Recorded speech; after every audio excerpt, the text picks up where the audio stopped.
Hi, today I am doing the VW Sharon DQ381 gearboxes, and common problem of these gearboxes is saying electrical pressure sensor fault. That we can do, and this is a Bosch ECU, and the part number you can see here is mentioned on there. So that's the part number here is a mention as well, OGC 927711G. So if you have the type of ECU, you have to bring the ECU to us. We can solve your electrical pressure sensor fault, and we can sort it out that one, or bring the car to us. We can replace the electronics control module and fix your problem.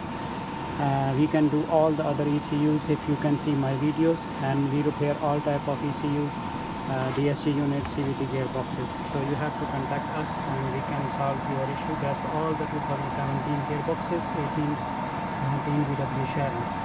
So my phone number is 0740 2536 382.